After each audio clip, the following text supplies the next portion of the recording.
Well, we're going to an open mic. You want to come with? Nice, where at? Sunset Room, man. Sunset Room. Let's go. Hop on in. Yeah.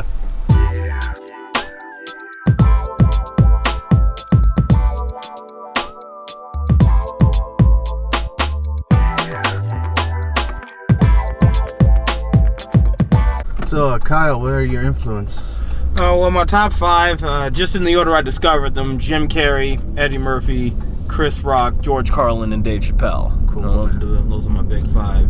And each of those guys kind of, like with Jim, he was the one who kind of taught me that even if you are crazy or a little eccentric, you can turn that personality and make something out of it. You know, that was always the note that I got from his movies. With Eddie Murphy, he was the guy that was in all of the movies, you know, from like Coming to America to Mulan to Daddy Daycare, and he had stuff for like kids and adults, which was a range I sort of appreciated. He always made me want to like actually be the guy in the movies, you know. Chris Rock, he was the stand-up comedian, you know. This is the way he owns the stage, walking back and forth, and he was one of those comedians where it's like, even as a kid, even though his stuff is R-rated, mom would let me watch it because he was telling the truth, you know. And like, this is very important for me as far as Chris's comedy is concerned, is that it comes from a deeply intellectual place, which is one of the things I respect about a particular brand of comedy. Like, it's not just all foolishness and cursing and everything. There's thought behind it. And that's what I really respected about that. That's cool. With George Carlin, man, actually did keep me alive for a little bit, because I think it was his special Life is Worth Losing. The one where he's going on this like 8-minute bit about suicide. I'd actually taken a day off school kind of to contemplate that. And like, I remember going from just absolute worst day ever to just kind of laughing my ass off about these simple concepts that he was talking about, and that showed me like the healing power of comedy, what it actually does for people. And I figured if George Carlin could talk that vividly about suicide and still make it to the ripe old age he did, then I probably could too, you know, through comedy. That guy was great. Right. And then, of course, Dave, who at this point kind of transcends comedy.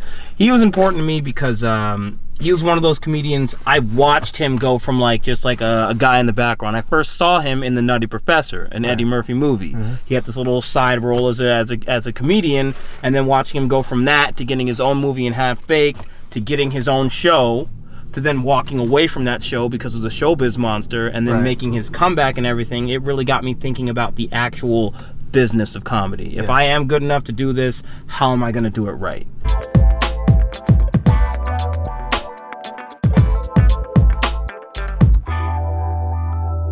There you go. Go ahead, judge. It's good stuff. What's your name again? Kyle Patterson. How long have you been doing comedy? About 4 years now. How old are you? 29. What color are you? Yellow. So, where did you get your big break, Kyle? Good question. I first started out, I was going to the Flappers Comedy Club out in Claremont, and they had that Uncle Clyde comedy contest, and that was like the first contest I like enrolled in. I got 3rd place, won a cash prize, and that was my first time actually getting paid to do comedy. So that was the moment where I felt like, professional, I can do it, you know. So that got me motivated, and I like been hitting the iron hard since then.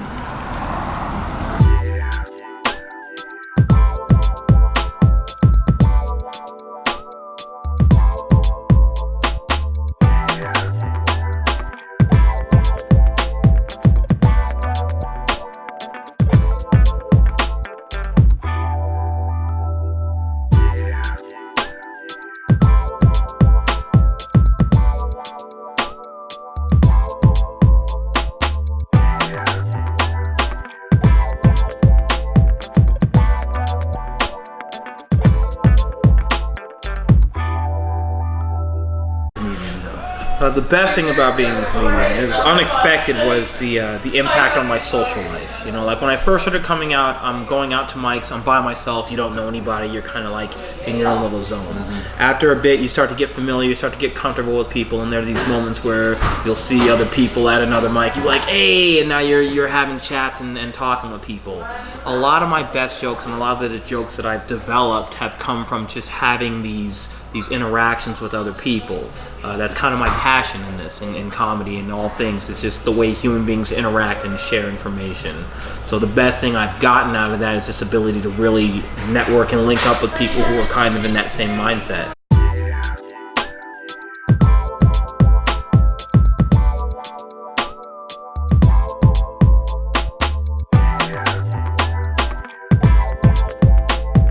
Have you ever get nervous or still get nervous when you're on stage? It really all depends on how new the situation is. When I'm first starting out, like, everything's new, so I'm nervous about a lot of stuff, like, am I funny, are my sets too long, too short, did the audience get offended? You start learning how to work these things out over time and they don't bother you. But the things that do still kind of make me nervous is when I'm trying out new material and I'm not sure how it's going to go, or if I'm trying out a new room with an audience and I'm not sure what they're like. You know, like, I have jokes that will kill in Riverside or Santa Ana, but if you take it over to Newport, you know, the audience might be a little different. Sometimes I get a little nervous or worry about things like that, but other than that, no.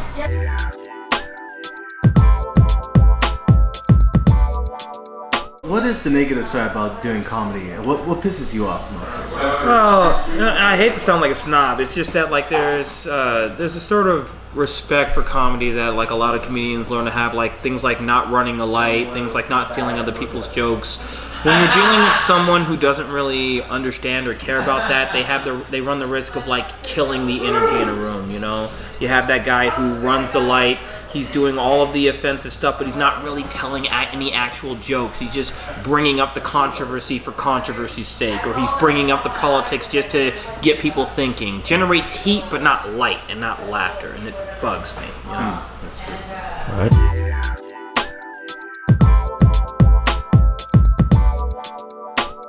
What advice would you give to comedians who are just starting out right now? Just starting out, get out there and do it. Find a spot. Don't get in your head about how it's supposed to be. Just go out, do it. Record yourself. Write your stuff down. Because all the funny's there. The art, the real passion in this is learning to work that out. And you get it through repetition, through writing, and through really seeing and hearing how your jokes come off. That's all I can say. That's great.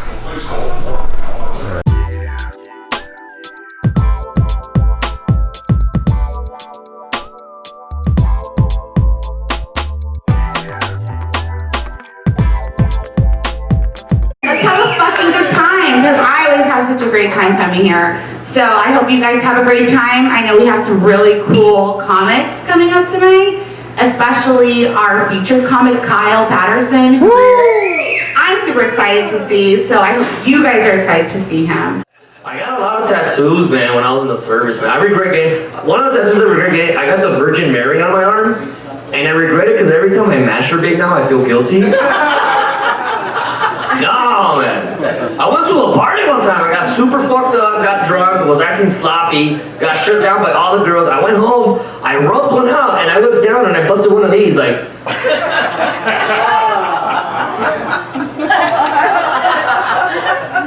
Yeah, and my girlfriend told me if you eat pineapple, it'll taste like pineapple, but mine tasted like tacos al pastor and horchata. Well, let's move for the next time, you know. About myself, I've been fired from a lot of jobs. Mainly because I have this weird tick about, you know, writing parody songs of famous songs wherever I go. Like recently I've been fired at Walmart, you know, because every time, I was a greeter, so every time someone comes in, I kind of transform into Axl Rose from Guns N' Roses, right? I'm like, welcome to the Walmart, we got everything, we got every single one, honey, just say the name, we got the cheap ass DVDs, the big screen TVs, if you want some grocery honeys, we got what you need, at the Walmart, welcome to the Walmart, we got everything you need. Thank you. Walmart didn't like that at all. I don't blame him, I blame her, all right? She knew what she was doing. He's just an idiot who wanted to get laid. But don't be too safe on that, guys. Don't think that you can get away with that shit forever. Because this is how the story ends. Is that 3 days later, after he fucking reached into my chest and pulled my still beating heart out of it, he was walking through a parking lot in San Diego, and a homeless guy came True story, it actually happened. It's fine. It's fine. He's fine. He's dead, but he's fine.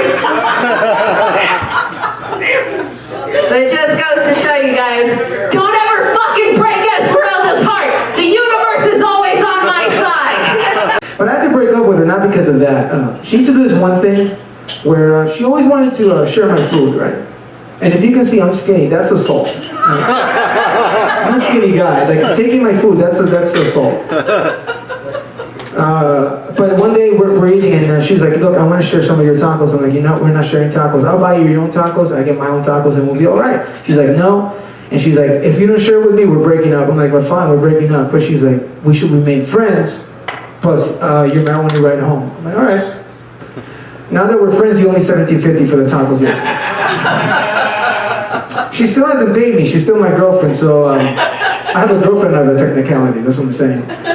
Please help me. Just go over to my house and just bring me some tacos. I'll even exchange. It's kind of like that police program where you give a gun and they don't ask you any questions.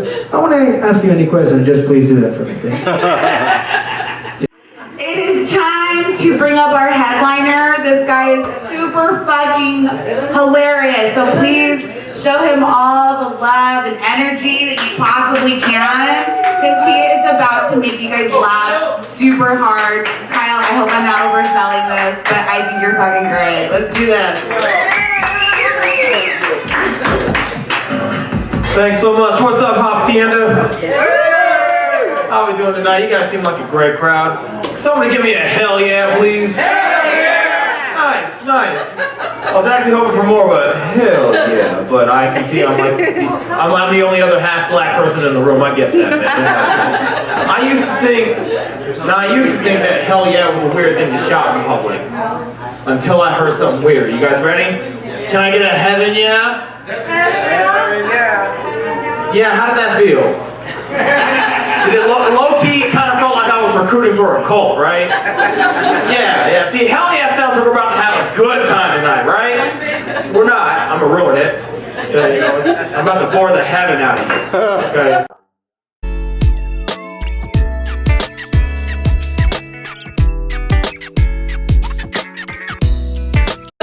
My girlfriend and I broke up last April. She accused me. You're going to take that back in a second, but thank you. She had accused me of cheating on her. And look, I would never sleep with another woman, and I didn't. But she found these letters that I was hiding in my coat pocket. And she was so mad, she swore she'd never play Scrabble with me again. And I was like, bitch, if we can't play Scrabble, what are we doing? And she never gave me an answer. I've been working on me ever since, as they say. I'm what they call comfortably single, It's a nice way of saying I hate being alone, but I'm good at it, so I take comfort in that,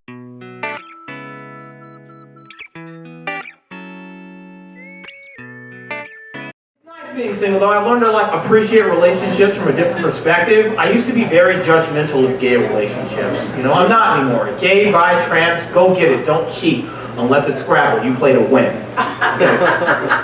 But my only problem with gay people now is I don't like the term partner. You guys hear this especially a lot in the workplace. Hi, I'm Joe. This is my partner, Sam. It just makes them sound like they're professionals and they're better at love than the rest of us. It just makes me feel really inadequate. I'm like, how the fuck did Joe make partner? He doesn't even do any work, that slacker. This dick, you gotta suck to get a promotion around here. Jesus.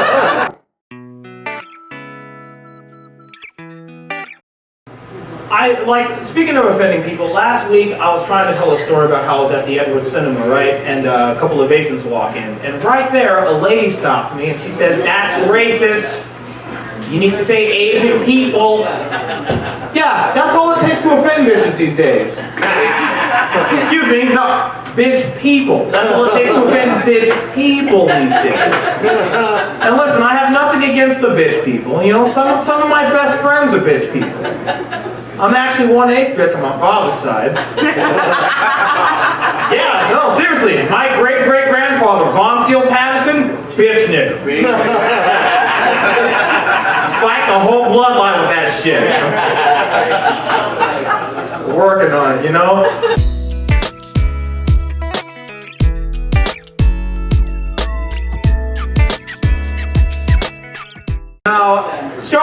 who here has been mugged before?